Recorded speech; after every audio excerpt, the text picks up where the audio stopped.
Si hay algo que hace especial a una excursión a los indios ranqueles de Lucio Mansilla es que puede ser leído de diferentes maneras.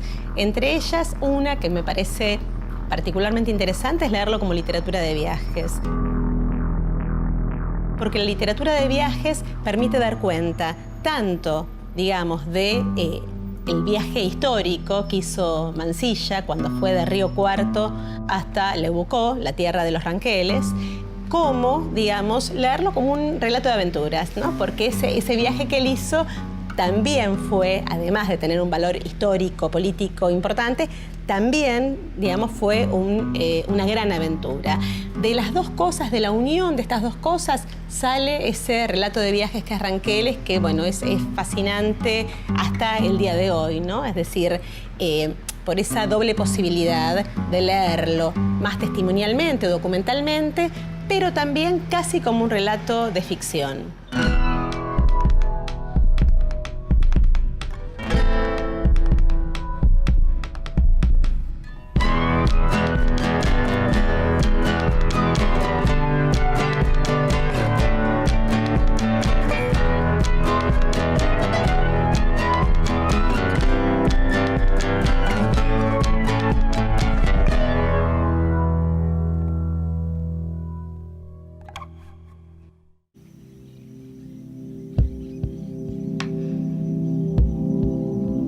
El sacerdote es para los indios alguien a quien venerar. Hay en ellos un germen fecundo que explotar en bien de la religión, de la civilización y de la humanidad. Mientras tanto, ¿qué se ha hecho? ¿Cómo se llaman, pregunto yo, los mártires generosos que han dado el noble ejemplo de ir a predicar el evangelio entre los infieles de esa parte del continente americano? ¿Cuántas cruces han regado la barbarie con sangre de misioneros, propagadores de la fe? Hay, sin embargo, un título modesto que no se puede reivindicar. Es el de haber cumplido con los indígenas los deberes del más fuerte. Ni siquiera clementes hemos sido. Es el peor de los males. Yo creo que la Iglesia en este momento, digamos, eran más que nada órdenes religiosas, concretamente los ranqueles con los que tuvieron estrecho contacto todo el tiempo van a ser con los franciscanos instalados en Río Cuarto. Y ahí yo creo que también depende de las propias particularidades que tenían incluso algunos individuos, ¿no? Como esto que yo te decía, como antes comentábamos lo del padre Donati, que va a tener una larga trayectoria de negociar con ellos. Entonces, también muchos sacerdotes intentan interceder ante el Estado Nacional para que no se lleven a cabo las masacres que se llevaron a cabo, para que ese avance no sea tan violento, para que respeten las familias.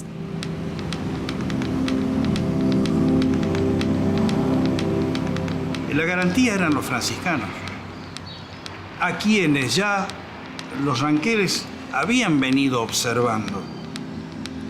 Los franciscanos en este lugar estaban desde mucho antes, desde 1856, que fue el tiempo del establecimiento definitivo de los franciscanos italianos, los de la propaganda de la buena fe en estos territorios, traídos muy a propósito, no solo por el hecho religioso, católico que conllevaba, sino también para la formación, para la enseñanza. Estaba tan desprotegido, tan olvidado del Dios que ellos traían, que acá el analfabetismo era la dominante, era muy poca la gente que al menos escribía o podía leer. De modo entonces que pudieron acompañar, en este caso, al gobierno, ¿no? Más allá de que lo encarnara un militar, pero en definitiva era el gobierno de una incipiente nación o república, ¿no? Que todavía, si se quiere, estaba buscando encontrar su camino. Tenía una constitución, pero todavía había que unir pedazos de país desparramados, ¿no? De modo que los franciscanos no en vano hoy tienen ese patrimonio cultural y documental histórico en su poder, no porque se lo quedaron, sino porque fueron protagonistas.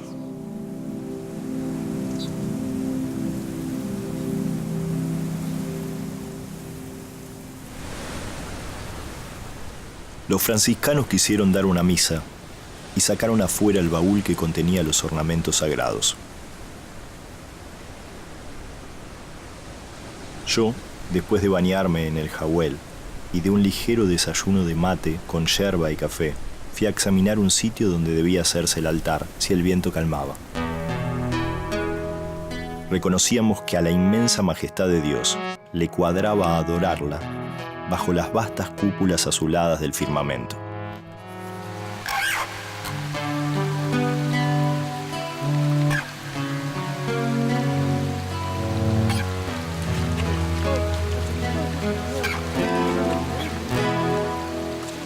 Todos estábamos muy contrariados. El mismo sentimiento nos dominaba. Y viendo que no era posible celebrar los oficios divinos en campo raso, se buscó un rancho.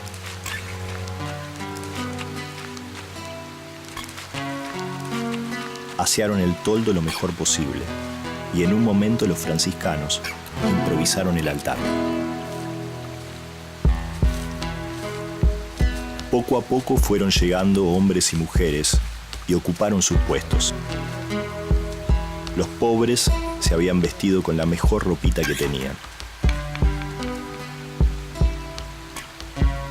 Como verdaderos creyentes, esperaban con respetuoso silencio el comienzo de la misa.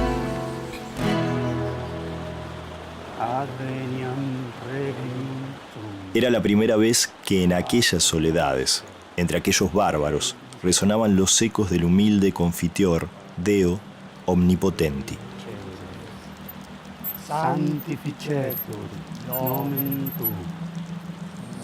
Los presentes oraban con intensa devoción. Yo los miraba cada vez que la ceremonia me permitía darle el flanco al altar. En algunas mujeres sorprendí lágrimas de arrepentimiento o de dolor. En otras vagaba por su fisonomía algo parecido a un destello de esperanza.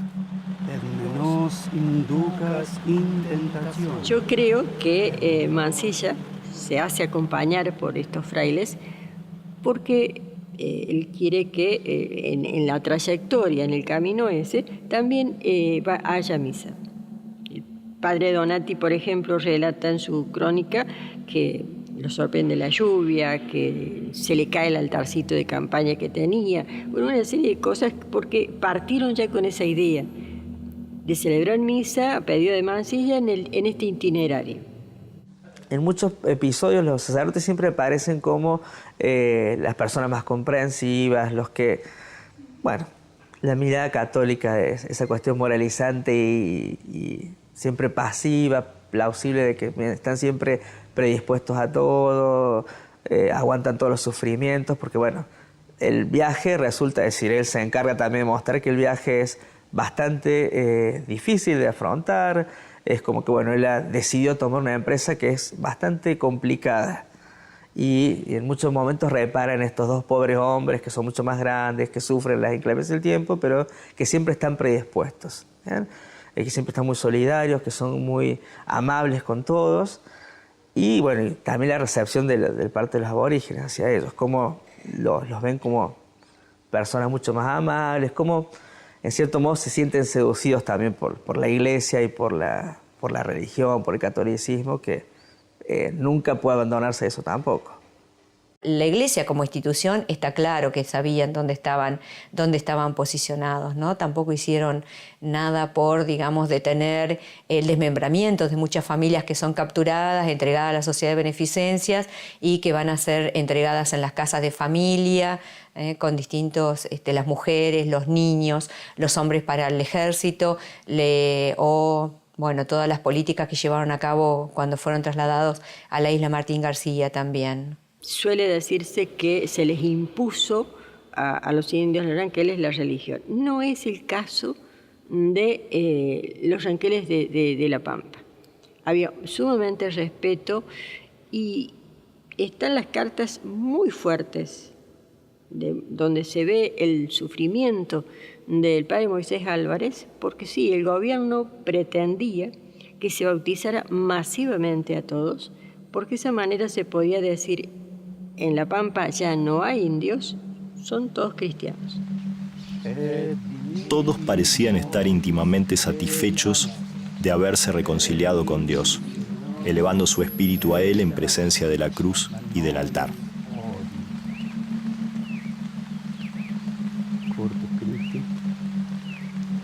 Mientras duraron los oficios sagrados, yo pensé constantemente en mi madre.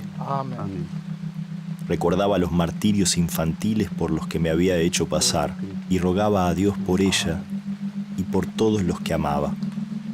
Era un verdadero honor prestigiar a la religión entre los infieles.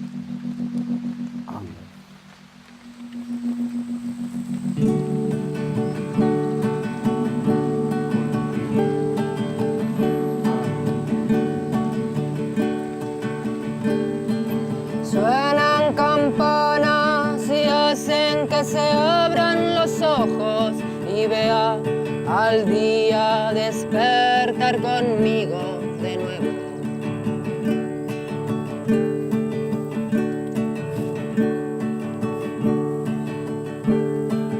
Suenan campanas y hacen que se abran los ojos y vea al día despertar conmigo de nuevo.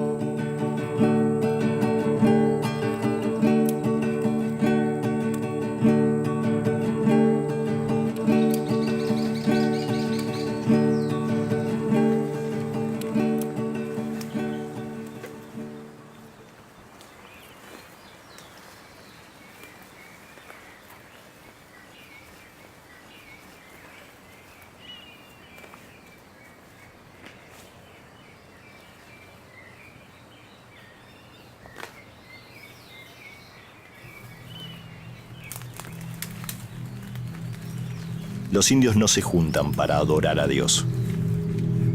Lo adoran a solas, escondidos en los bosques.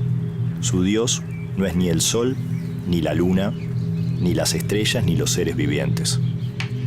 Creen en un solo Dios con cara y cuerpo de hombre. Dios Cuchahuentrú, el hombre grande, o Chachao, el padre de todos. Tiene la forma humana y está en todas partes. Es bueno y hay que quererle. A quien hay que temerle es al diablo, Gualicho. Gualicho está en todas partes. Ocasiona los malones desgraciados, las invasiones de cristianos, las enfermedades y la muerte, todas las pestes y calamidades que afligen a la humanidad.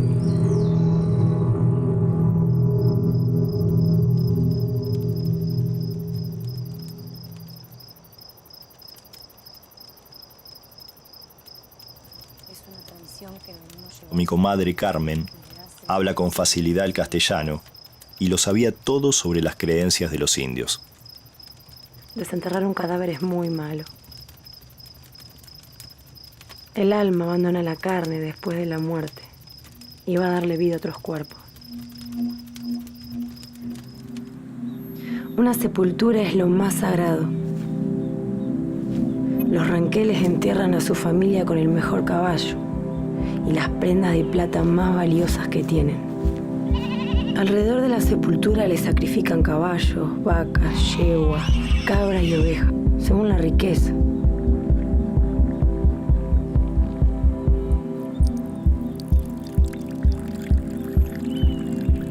El caballo y las prendas enterradas son para que tengan en qué andar en la tierra esa, donde deben resucitar.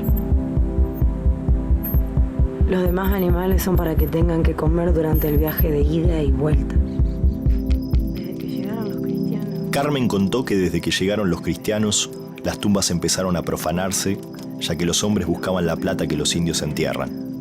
Me avergonzaba. Supe de cristiano refugiado, un cordobés de apellido Bustos, condenado por no sé qué crimen y escondido tierra adentro. Murió su hijo, y fingiendo adoptar la creencia que hace enterrar al muerto con su caballo favorito, le inmoló un cautivo de 8 años, enterrándolo vivo con él para que tuviera quien le sirviera de peón. La civilización no tiene Dios. Reunidos en el fogón, ¿bien? Sentados todos en un mismo lugar, a un mismo nivel, cada uno va contando su historia de vida y él rescata esa historia de vida de la propia voz. Él copia el discurso, cita directamente el discurso del otro, la voz del otro, contando su historia de vida. Y en ese sentido es como que se transforma más real. No es el Martín Fierro contado en verso a través de un personaje al cual se imita una voz, sino que acá es el personaje real, ficcionalizado, que en esa ronda, en esa rueda de todas las noches, compartiendo con él también, ¿sí? En ese sentido, él se ubica al mismo nivel del otro personaje, compartiendo el fogón, tomando un mate y comiendo junto con ellos. ¿Bien? Lo mismo que ha hecho con los aborígenes, hace con los gauchos, con todos. Entonces, eso da mayor fuerza, mayor credibilidad, mayor verosimilitud a la obra. Es él dialogando con cada uno. Bueno, insistir en ese sentido es como un etnógrafo que está registrando, ¿bien?, directo. No es ficción, no es un escritor contando una historia bonita, sino que es alguien que está ahí dejando un testimonio.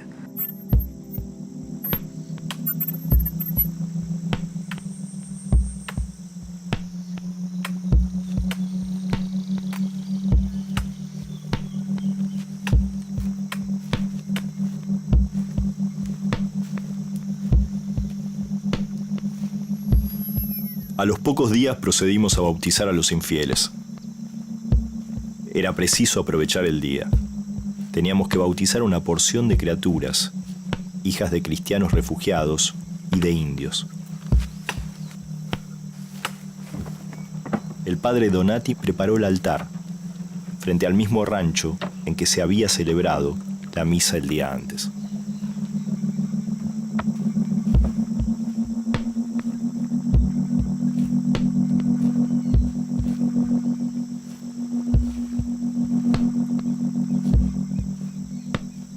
Poco a poco fueron llegando hombres y mujeres cristianos con sus hijos e indios e indias con los suyos. Reinaba verdadera animación. Todo el mundo se había vestido de gala.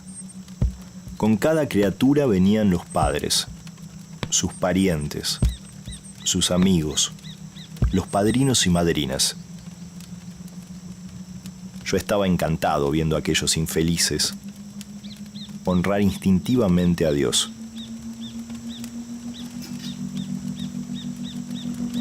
Por la gracia de Dios misericordioso, te bautizo, in nomine Pater, Filii, et Spiritus Sancto. Amén. Cualquiera que hubiese llegado a aquellas comarcas ese día, sin estar en antecedentes, se habría creído transportado a una tribu indígena convertida al cristianismo.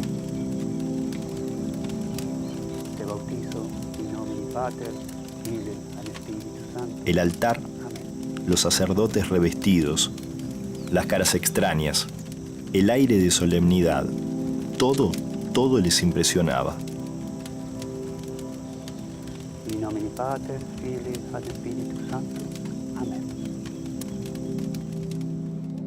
Aquellas gentes, alejadas de la civilización, quién sabe desde cuándo, desgraciadas o pervertidas, resignadas a su suerte o desesperadas, ignorantes, vulgares, aquellas mujeres comprendían por un instinto especialmente humano que entre este mundo y el otro, entre esta vida y la otra, necesitamos un vínculo y que ese vínculo es Dios, cualquiera que sea la forma en que le adoremos. En cuanto al bautismo de los indios, sabemos que la misión de cualquier misionero es convertir a los que se llamaban infieles, porque no pertenecían a los fieles que pertenecían a la Iglesia Católica, instruirlos, catequizarlos, y el bautismo es el sacramento inicial por el cual esa persona ingresa a la fe. Esa era una de las grandes misiones, pero se hacía sumamente difícil por la cultura, por el idioma, por la carencia. Los anqueles no tenían un Dios fijo, creían en un superior, pero no determinado como podemos pensar en los mayas, en los incas, de esa manera. La primera noticia que hay es cuando Mansilla va con los padres a Lebusco, es el primer bautismo. Allí se celebra la primera misa en en 1870, donde Mariano Rosa hace bautizar a alguno de sus hijos. Es la primera noticia que hay. Sanctificetur nomen tuum, adveniat regnum tuum, fiat voluntas tua, sicut in cielo et in terra. Panem nostrum quotidianum, da nobis mihi nobis. Pusieron una niña en mis brazos.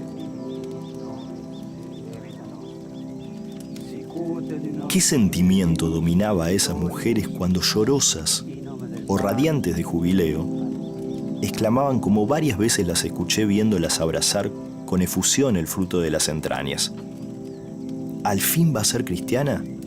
¿Hija mía? ¿Hijo mío? ¿Qué sentimiento las dominaba? Un sentimiento innato al corazón humano. Un sentimiento que Voltaire mismo ha explicado en una frase célebre. Un sentimiento innato al corazón humano. Si Dios no existiese, sería menester inventarlo. Yo creo que el hecho de que los ranqueles permitieran también el ingreso de Mansilla, que accedieran a entrevistarse con él, también forma parte de las estrategias que ellos venían teniendo hasta ese momento. Y en una situación de alta conflictividad, en un momento muy crítico, obviamente que ellos apelaron a todas las estrategias disponibles. Tampoco era casual que hicieran bautizar a sus hijos y que eligieran a Mansilla o a otros militares para que fueran padrinos de sus hijos, ¿no? Era como una forma también que ellos tenían de, al menos su descendencia, poder resguardarla.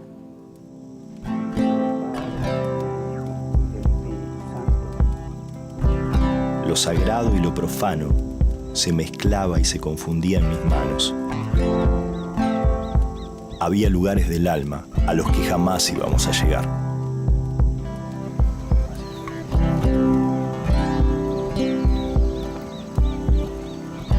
El mal de este mundo no consiste en profesar una mala religión, sino en no poder profesar ninguna. Lucio Mansilla fue a generar un acuerdo y en definitiva de ese acuerdo trató de sacar lo mejor, lo que entendía que era conveniente para su misión. Y él, cuando vuelve con los curas al lado, que van a escribir también su propia excursión, es un manuscrito que se conserva en las crónicas del convento de San Francisco, más allá de las diferencias de visión de lo mismo, en definitiva hay coincidencias. Y las coincidencias son el no haber utilizado la violencia, el tratar de haberse hecho entender. él había hecho, en definitiva, lo que otros no, que era ir a la escena de los hechos, haber convivido con ellos y, por sobre todas las cosas, haber dejado vida y haber traído la suya.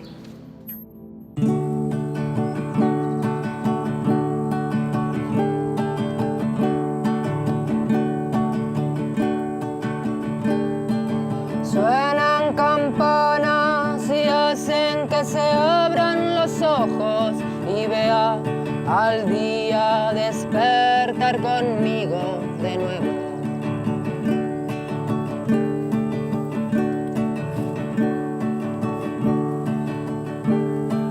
Suenan campanas y hacen que se abran los ojos y vea al día despertar conmigo de nuevo.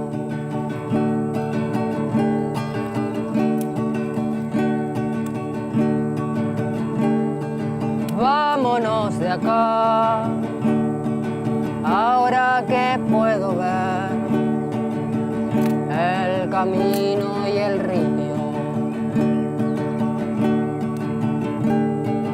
Vámonos de acá, ahora que sé cómo es el camino y el río. Suenan campanas y hacen que se abran los ojos y vea al día despertar conmigo de nuevo.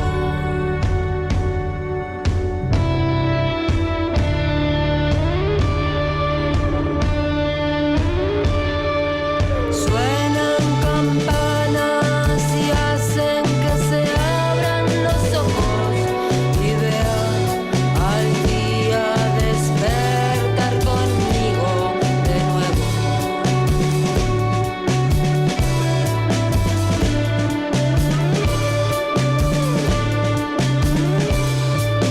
Vámonos de acá, ahora que puedo ver el camino y el río.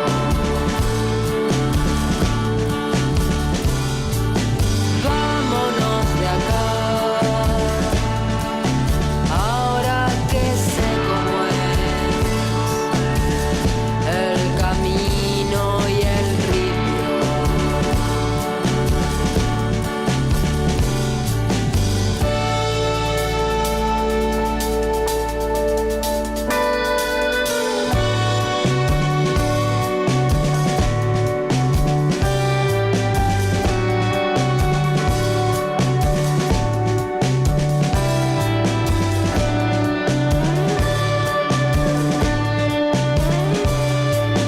Solo pregunta y solo responde este mundo colmado de insatisfacciones. Me tiro a la orilla a bailar mis pasiones, a llorar.